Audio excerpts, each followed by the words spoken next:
Hienoa.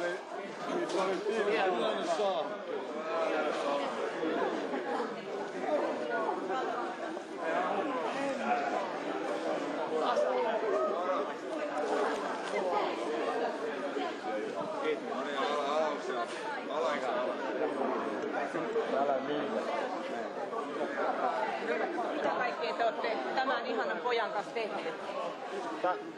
No antaa poikien kertoa missä kaikki. Mä luulen, että sillä lähti. Kyllä se uimassa on jäänyt jotain. Se on ollut ihan vauhdikasta matkaa. Oliko mahtavaa saapua kotiin? Muutama kamera niin kuitenkin. Ei sillä joku taulu. Sitten mennä tänne viimeinen vuonna. Välin viimeinen. Kyllä välin.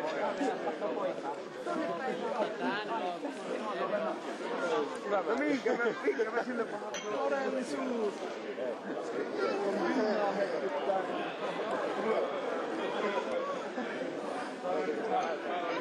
Saa hienon uusi.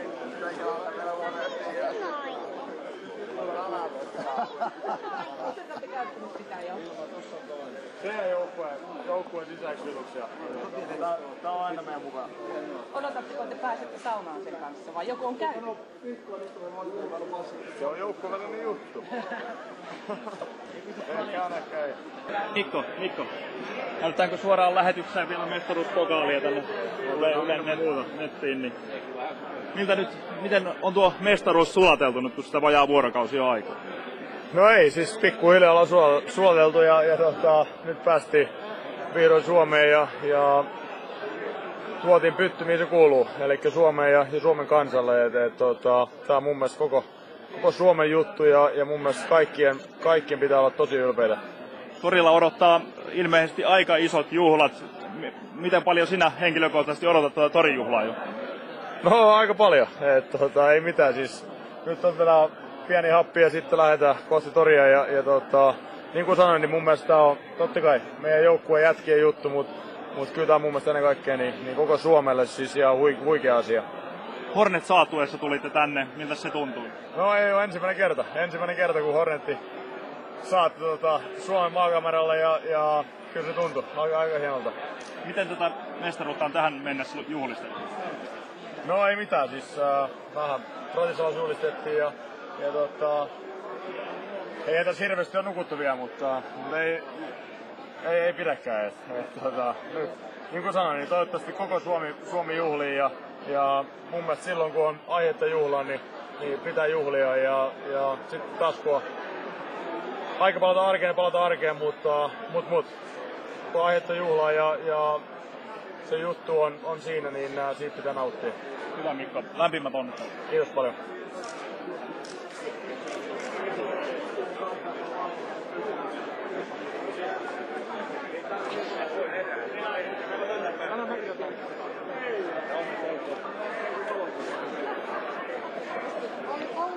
Ei, me soitettiin. Hyvät kultaleijonat ja perheenjäsenet, juhlavieraat sekä median edustajat. Joukkueella on tänään edessä vielä aika kiireinen päivä, eli mennään ohjelmassa eteenpäin. Luovutan nyt puheenvuoron kulttuuriministeri Stefan Wallinille. Arvoisat leijonat, hyvät ystävät, Suomen kansa kiittää ja onnittelee tänään sankareitaan. Tänään on ollut aika erikoinen päivä. Täysin tuntemattomat ihmiset ovat hymyilleet toisilleen, näyttäneet peukkuja toisilleen bussipysäkeillä, ratikoissa, kaduilla. Suomalaiset ovat tänään puhuneet toisilleen maassa, joka yleensä on tunnettu siitä, että se vaikenee jopa kahdella kielellä. Tänään on ollut syytä hymyyn, tänään on ollut syytä juhliin ja ne jatkuvat vielä aika pitkään. Eilen saimme seurata aivan uskomattoman ottelun. Te teitte Suomesta jääkiekon maailman mestarin vuosiluokkaa 2011. Aivan upea suoritus.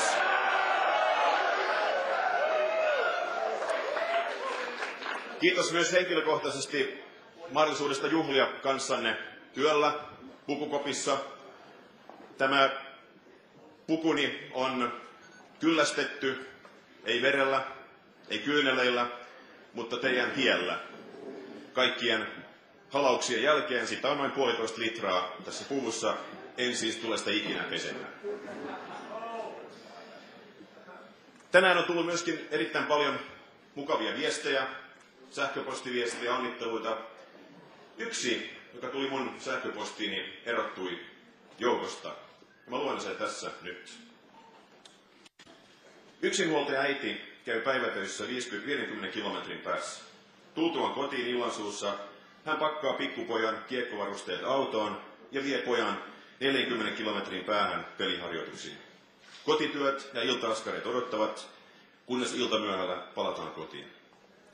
Harjoituksissa on yleensä 2 kertaa viikossa. Viikonloppuisin on pelejä ja pelimatkoja eri paikkakunnille. Tämä ralli kestää vuosikausia.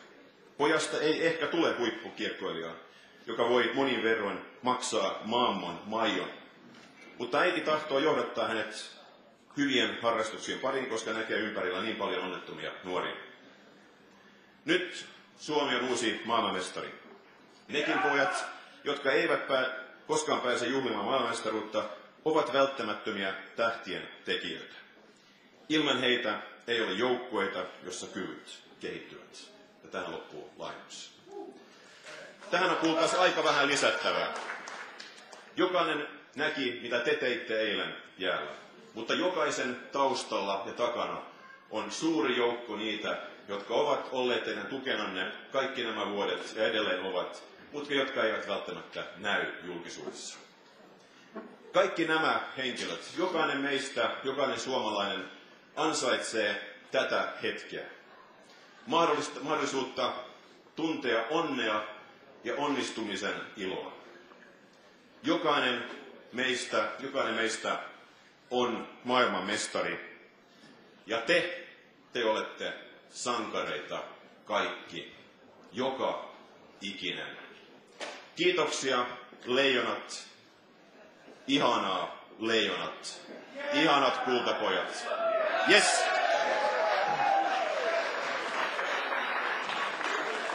Ja sen päälle vielä virallinen malja, nimittäin valtiovalta on hyvin tyytyväinen. Skål! Arvoisa herra ministeri, kiitos Jääkiekkoliiton puolesta valtiovallalle reilusta läsnäolosta niin paikan päällä kuin sitten täällä vastaanotossa.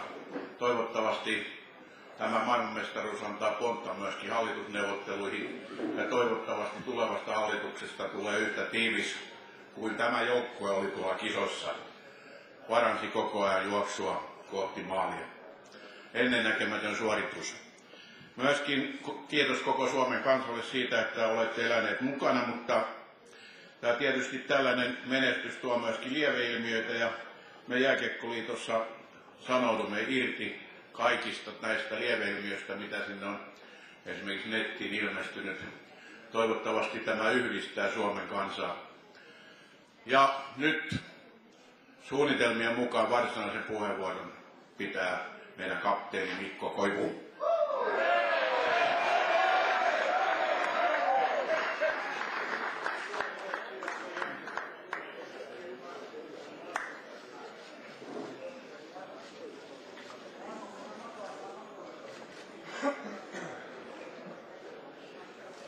No niin, kiitoksia kaikille läsnäolijoille. Ja mä haluan oikeastaan pitää tämän tosi lyhyenä. Mulla on ollut suuri kunnia toimia tämän joukkueen kapteenina. Ja mun mielestä meidän vahvuus on se, että kaikki on pystynyt olemaan omia itsinään. Ja jokainen on ollut luonnollinen kaveri, pelaaja, ihminen ja se ystävä meidän joukkueessa. Ja se on tavallaan helppo sanoa jälkeenpäin, mutta on ollut oikeasti se hieno joukkue, missä mä oon ikinä ollut mukana. Ja siitä mä haluan kiittää joukkuetta. Ja tää on meidän joukkueen juttu, mutta myöskin mä haluan oikeasti kertoa, että tää on koko Suomen kansan juttu ja meidän pitää olla tästä tosi ylpeitä. Kiitos.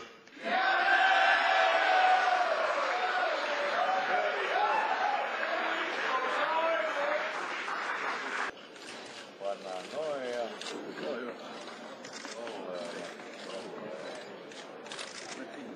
Vai isolle poille vai? Oi. Vähän niinku hän katsoo. Saa kaatua. Oi. Iso lyötiä. Tää on aika jytkylä tää. Kakkua kaikilla sanoo vankila johtaja.